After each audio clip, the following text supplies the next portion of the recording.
सृष्टि बचपन से ही दिखने में सुंदर नहीं थी, लेकिन अमीर बाप की बेटी सृष्टि पर उसकी माँ जान छिड़कती। मेरी बेटी कितनी प्यारी है, भगवान सबको सृष्टि जैसी बेटी दे।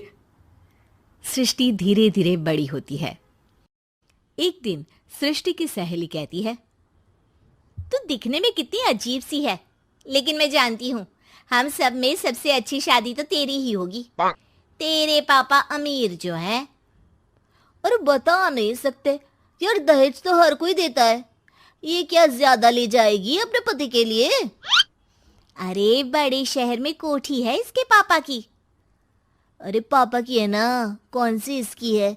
इसकी होती तब तो कोई भी लड़का इससे शादी कर लेता। अरे पापा की मतलब पापा की है तो मेरी ही है ना? किसने कहा? अब तेरी तो तब होगी ना जब तेरा भाई ना हो। वैसे भी शादी के बाद सारी प्रॉपर्टी भाई के नाम होती है। सृष्टि समझ जाती है कि उसे किसी भी हालत में माँ बाप की सारी प्रॉपर्टी को अपने नाम करना है, लेकिन कैसे? एक दिन सृष्टि का भाई शीनू कहता है, बहन क्या कर रही है? तुझसे एक बात करनी है। अरे हाँ हाँ करना, मैं तो तेरी बहन हूँ। बहन मेरी लाइफ में ना एक लड़की है, बहुत अच्छी है। मैं सोच रहा हूँ माँ और पापा से बात करूँ शादी के लिए। सृष्टि को समझ में आ जाता है कि भाई की शादी होते ही भाभी उसे एक दिन भी घर में बर्दाश्त नहीं करेगी। क्या बात है भाई, बताना कौन है वो?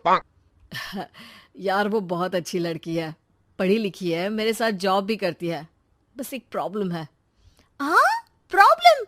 क्या प्रॉब्लम है भाई? यार वो शादीशुदा है, लेकिन उसके पति ने उसे सिर्फ इसलिए छोड़ दिया क्योंकि उसके माँ बाप दहेज नहीं दे पाए। सृष्टि ये सुनकर न जाने क्यों खुश हो जाती है।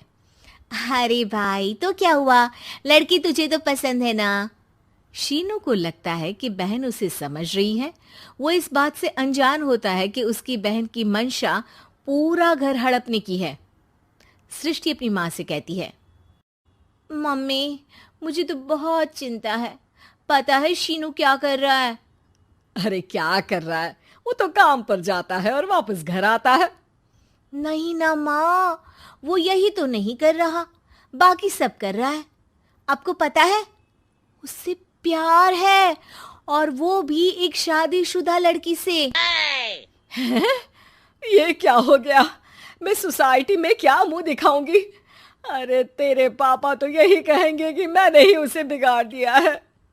माँ देखो, मेरी बात मानो, पापा पर भी विश्वास करने की जरूरत नहीं है। अब आप ही बताओ, पापा इतनी देर घर के बाहर रहते हैं क्यों, बोलो? अरे बेटा वो तो नौकरी करते हैं ना। तू बहुत भोली है माँ, पापा का ऑफिस तो 7 बजे खत्म हो जाता है, लेकिन देखो कितनी देर से आते हैं। अरे नहीं नहीं बेटा, ऐसी कोई बात नहीं है। सृष्टि माँ को एक औरत से बात करते पिता की फोटो दिखाती है। देखो माँ, कैसे हैं पापा? मैं ना कहती थी कि पापा सही नहीं है। मैं तेरे पापा से बात करूंगी, दे फोटो मुझे। ओ माँ, वो तो डिलीट हो गई। लेकिन चल, तूने तो देख लिया ना, पापा से बाद में बात कर लेना, और हाँ मेरा नाम बिल्कुल मत लेना। हाँ माँ। अब क्या था, सृष्टि के माँ और पिता के बीच झगड़ा होना शुरू हो जाता है। सृष्टि के मन में क्या चल रहा था कोई नहीं जानता था। एक दिन, माँ सृष्टि के लिए एक लड़का देखा है, वो लोग शाम को उसे देखने आने वाले हैं। और हाँ माँ, एक खुशखबरी, मैं और पापा मिलकर एक नया बिजनेस ट्राई कर रहे हैं। शाम को लड़का आता है, सांवले रंग का। सृष्टि को तो बिल्कुल भी पसंद नहीं आता। लड़की की माँ कहती है, लड़की का चेहरा तो कोई खास नहीं, लेकिन अगर मेरे बेटे को आप लोग सेटल कर दें तो मैं उसकी शादी आपकी बेटी से करवा दूं। सृष्टि को लड़का बिल्कुल पसंद नहीं था। उसे भाई पर गुस्सा आ जाता है। लड़के वालों के जाने के बाद कहती है, माँ देखा शीनू मेरे लिए कैसा लड़का लेकर आया, न दिखाने लायक न सुनने लायक, सेटल भी नहीं, वो भी हम करे। अरे माँ, मैं जानती हूँ ये मेरी शादी किसी भी घर में क्यों करवाना चाहता है। अरे कैसी बात कर रही है बहन? तूने तो देखा ना, लड़के को मैंने ही मना कर दिया तुझसे शादी के लिए। जिसने लड़का बताया था उसने उसकी बहुत तारीफ की थी।